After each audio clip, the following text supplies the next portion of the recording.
Muita gente não sabe o que é mania. Hoje eu vou explicar para vocês um pouquinho sobre o que acontece no cérebro do paciente bipolar quando ele está em um episódio de mania. Se você ainda não está inscrito no canal, faz isso agora, não perde mais tempo que toda terça-feira tem vídeo inédito.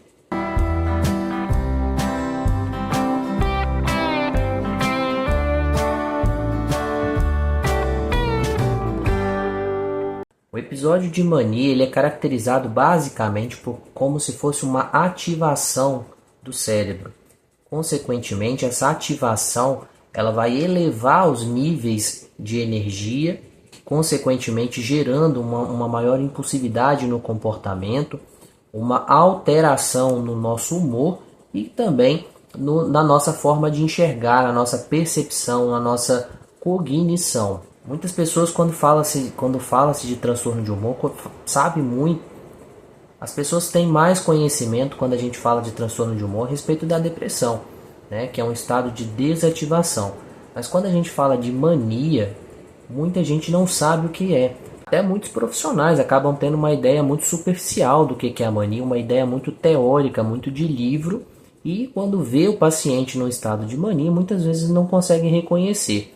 A mania, como eu comentei, é um estado de ativação cerebral, em que há algumas alterações cerebrais, principalmente nos sistemas de neurotransmissores, que são responsáveis ali, por diversas funções dentro do nosso corpo de uma forma geral, e que vão ativar a nossa energia, vão alterar o nosso comportamento, vão alterar a nossa percepção de mundo e, consequente, trazer as disfuncionalidades que a gente já sabe. Muita gente não sabe é que o paciente bipolar, de uma forma geral, não necessariamente o paciente em estado de mania ou em estado de depressão, ele possui alterações estruturais no cérebro. Eu vou falar de algumas aqui, resumidamente, para a gente entender melhor. Uma das coisas que pouca gente sabe é que o paciente bipolar, independente dele estar em um episódio de humor, seja depressivo ou em ativação, ele possui alterações funcionais na estrutura do cérebro, como, por exemplo, uma diminuição da massa cinzenta ao redor de todo o córtex cerebral, o que acaba comprometendo, por exemplo, a funcionalidade do nosso cérebro. Um outro ponto que tende a ser diferente no paciente bipolar é o aumento das amígdalas cerebrais, que, como é de conhecimento de muita gente, as amígdalas cerebrais elas são uma estrutura muito importante na regulação emocional, principalmente relacionada a questões ligadas ao estresse, medo, ansiedade e tudo mais. E ela tem um papel muito grande dentro do sistema límbico e vamos dizer assim, fazendo uma ponte ali com o córtex pré-frontal, que também é uma área muito importante e nobre do nosso cérebro. Tem uma outra área, que são os ventrículos laterais, que no paciente bipolar, principalmente aqueles que já possuem o transtorno há muito tempo, sem tratamento, sem atenção para os sintomas que estão acontecendo, ele possui um alargamento desses ventrículos laterais.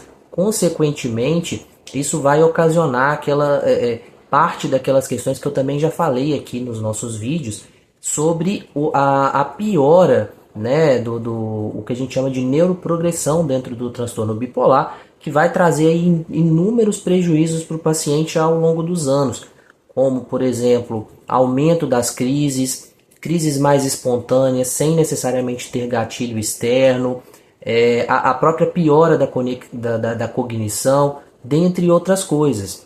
Muito importante, fundamental para a gente entender, entrando no assunto principal do vídeo, que é a fase de mania, o que acontece no cérebro na fase de mania.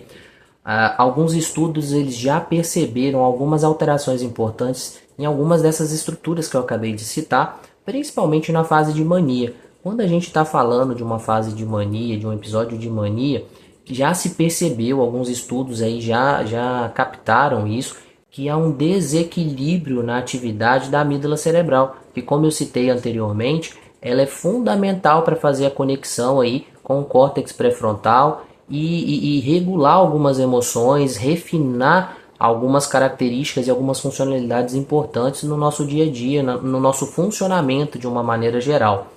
Um outro ponto que também fica desequilibrado se encontra no hipocampo, que é uma área também importante do nosso cérebro, responsável principalmente pela consolidação e pelo trabalho com as nossas memórias. Esse desequilíbrio de diminuição da atividade do hipocampo e do giro hipocampal, ele vai ser percebido principalmente na execução de tarefas mais cognitivas, o que vai trazer prejuízo aí. Muitos pacientes reclamam, pacientes bipolares reclamam que tem perda de memória, perda de concentração, muito por conta também desse desequilíbrio que a gente já percebeu, que os estudos já perceberam que acontece principalmente no hipocampo. Um outro tópico importante é a redução da atividade do nosso córtex pré-frontal. Como eu sinalizei anteriormente, o córtex pré-frontal é uma área muito custosa, que gasta bastante energia para o nosso corpo de uma maneira geral,